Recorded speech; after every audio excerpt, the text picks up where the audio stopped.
As some of you may know, I'm the person who's been posting about the scary stuff that I've been experiencing here in Korea. But anyway, to get to the point, about 3 days ago, I received an email from one of my friends who lives in Japan. Receiving emails from him wasn't uncommon since we often communicate by emails and video chat. Usually, his emails would contain pictures and videos he had taken while ghost hunting / urban exploring the different locations throughout Japan. One day though, he sent me a really disturbing email that I feel I need to share with you here today. I purposely omitted the names of the person or persons in this email in order to protect their identity. To anonymous, subject, Aokigahara Forest. Hi Anon, it's been several weeks since we last spoke. How is everything in Korea? I hope all is well. Anyway, the reason why I'm writing to you today is that I've been in the hospital for the last several weeks, and in fact, it is here where I'm writing you this email. Let me get to the reason why I ended up in the hospital in the first place.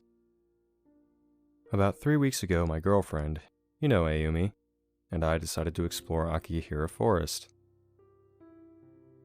I am sure you've heard of Aokigahara Forest, right? You know, Suicide Forest? Anyway, we drove throughout the morning, finally arriving at 2 in the afternoon. We planned on staying the night, so we loitered around the visitor center until it closed. When the last of the visitors were gone, we retrieved our gear from the car and noticed that there was another car still in the parking lot. The car had several layers of dust on it, like it had been there for a while, and we thought this was odd. In hindsight, though, I wish we would have seen this as some sort of warning. We entered the forest around 5, and noticed that it was really dark despite it still being light out, but we were still able to see all the trees. We stood there in awe as we stared at the massive pine trees, and although we were enjoying ourselves, we couldn't shake the feeling that we were being watched, and that was unnerving to say the least. As Ayumi and I walked deeper into Aokigahara, we began to find various items of clothing, like pants and socks that were strewn along the path.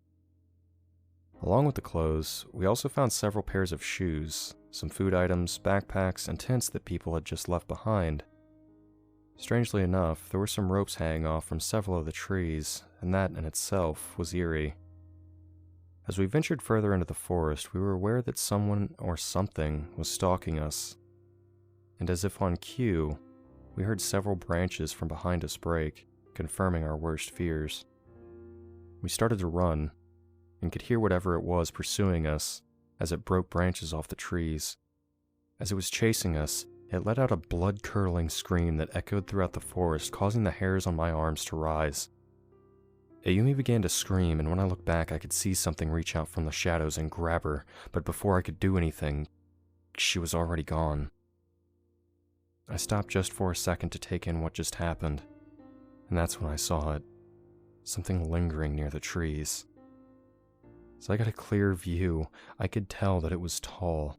Very tall, but I couldn't make out its face because it was obscured by the shadows.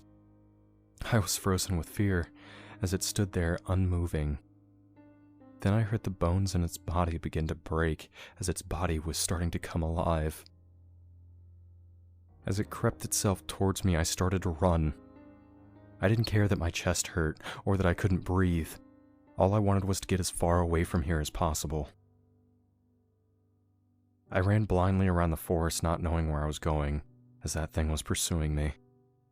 I wept for Ayumi as I ran, but it was around this time I noticed a light off in the distance. Without questioning it, I ran towards it, and as I got closer, I saw that it was a man holding one of those Coleman lanterns.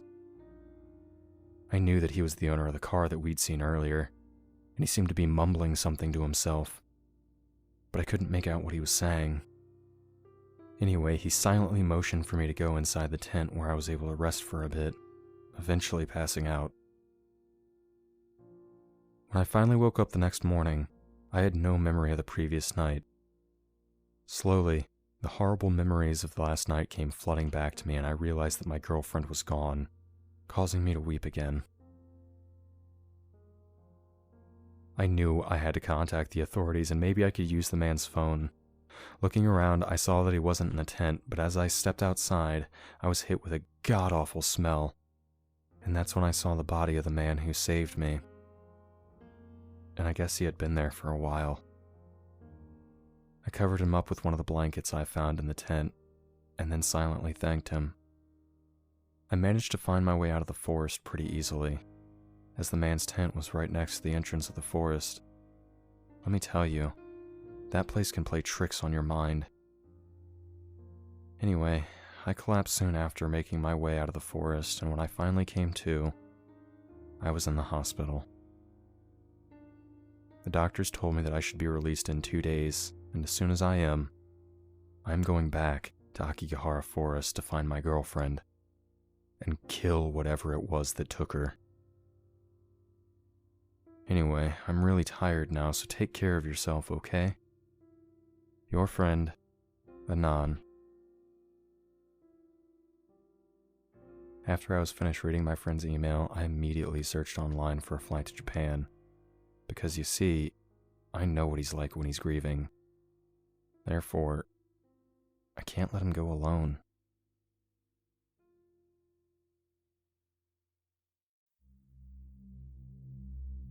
Chronicler here.